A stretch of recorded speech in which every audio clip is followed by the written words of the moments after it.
We go from the Forbidden Door to WWE Raw, and there isn't actually that much to go over, to be honest, because I'm trying to save certain things for Money in the Bank predictions. I don't want to spoil my predictions, even though nobody's going to watch my predictions. But it is what it is. So we're going to go over a few things. Main topic, Uncle Howdy. What did Uncle Howdy do this week? We'll find out. But first, timestamps, description. Apparently, even though when I'm putting timestamps there for you to skip certain things, some people still complain and say I drone on for so long on certain things. And I just, the timestamps are there for a reason. There is a reason they are there, okay? You don't want to listen to me say one thing? Skip to the thing you do want to listen to. Now,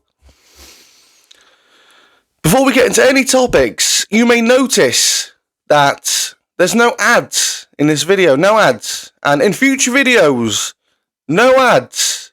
And that is because YouTube has not demonetized me. I have demonetized myself. Sounds stupid, I know. But the main reason I'm here is to give my opinions on wrestling and to try and be an alternative to all the other shit that's out there. And I felt like being monetized was somewhat clouding my judgment a little bit. So I thought, the money, it's a bonus, right? It's a bonus. So scrap it. I may turn it back on at a later date. I can turn it back on whenever I want, as long as I don't make any videos as of now that are going to piss off YouTube. So, nothing to worry about, nothing dodgy, everything's the same, you just don't get any ads. Now, the first thing we need to talk about is Ricochet. Because Ricochet has officially left WWE. This is not only coming from Fightful, but he has been moved from the active roster page and is now in the area where people are no longer active wrestlers or no longer with the company. So Ricochet's gone. Will Ricochet show up in AEW this week? Don't know. Don't really care. Dijak seems to be wanting to get in there for some reason. He keeps tagging Tony Khan in his posts, which is not a good look for Dijak. But Ricochet, he's kept quiet. And, if he shows up in AEW, he's going to show up in AEW.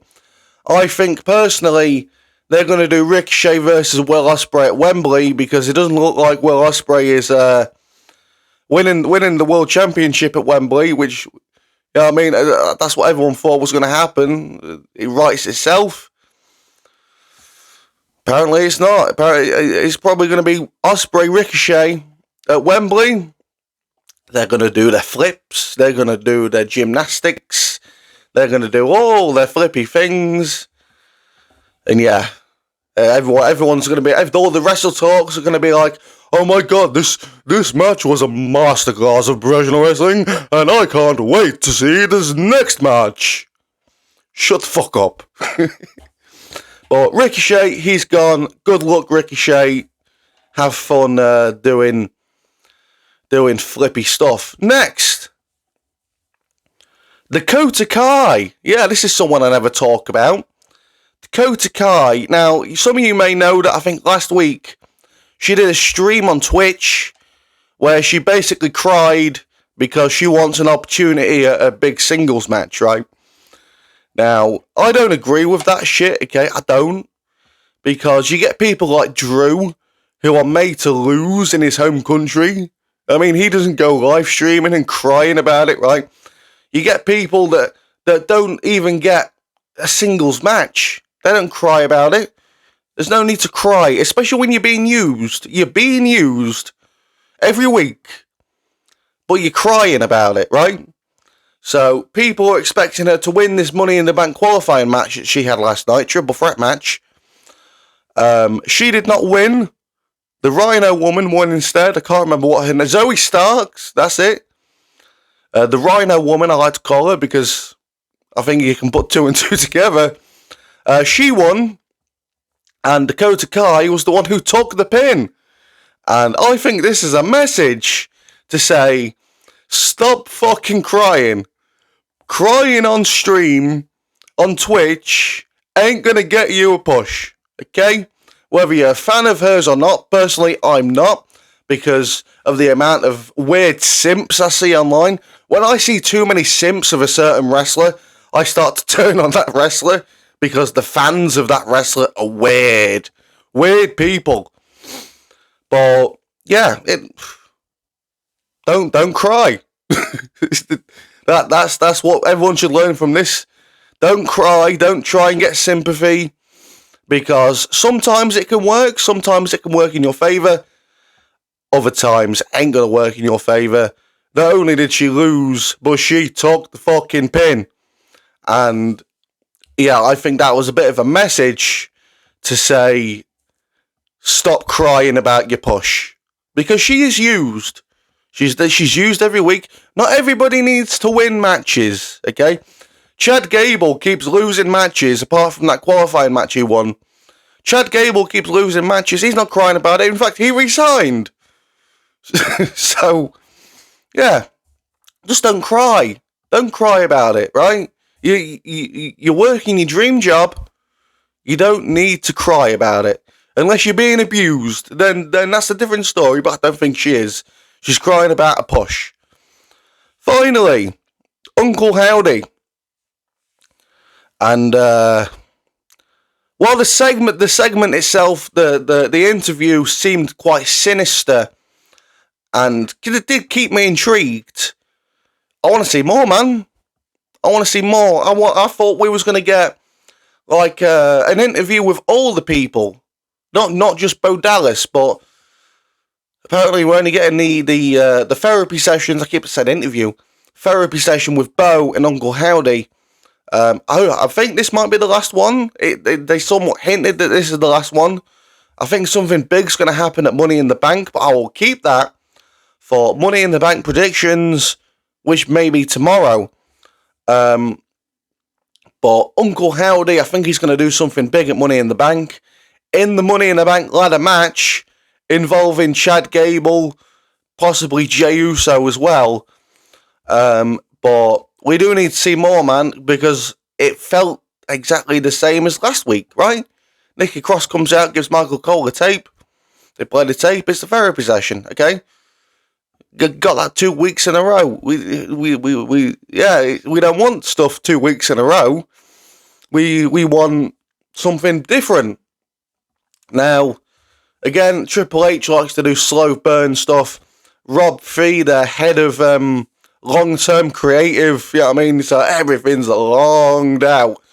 And it's something I really need to start getting used to, because when WWE takes so long to do things, man, with Triple H now in charge, sometimes, man, I just want to, because I want more urgency, and we are getting that. We certainly had that last week and the week before, specifically with SmackDown. So I'm going to give them some time. I'm going to let it play out. And I hope that they do something a little bit more bigger. Maybe flesh out the other guys and show us what they can do even more than what they've already done. Because I'm not giving this a honeymoon period like everyone else is. Everyone's going to give this a honeymoon phase. I'm not doing that, because of how much something like this gets critiqued by people. If you've seen Jim Cornette's review of the Massacre, man, Jim lays into them. He does not care, man. He goes straight in. He does not like it at all. And I'm still waiting for his review on the therapy session. But it's people like that are going to critique this no matter what. So I'm trying to be in the middle, where I want it to succeed, but I'm expecting it to not succeed, if you know what I mean. Because of the way it's been with Bray, with The Fiend, and with the way he was used, and with the way he was received by certain people, right? And I'm trying to want them to succeed, because I do want them to succeed, but I always need to be open-minded that it could fail. And I think that's how everyone else needs to feel as well. I understand there's a honeymoon period, a honeymoon phase. Cool. But I'm trying to not get into that, because when it if it starts to go a little bit downhill, then I'm not going to be as disappointed, if you know what I mean. But I don't know. Let me know what you think in the comments below. Do you think we're going to see Ricochet versus Will Ospreay at Wembley in a gymnastics match? What do you think to Dakota Kai crying on stream and her fans? Oh man, her fans. They're weird people. I'm not saying all her fans are bad. I'm just saying the ones that are terminally online. They're some weird people, man. And do you think the Uncle Howdy thing is getting a little bit, I don't know, repetitive? Do you want to see some more? What do you think is going to happen at Money in the Bank? Let me know in the comments below. Like, subscribe, follow me on X@Crossman25. Thanks for watching, and I'll see you soon.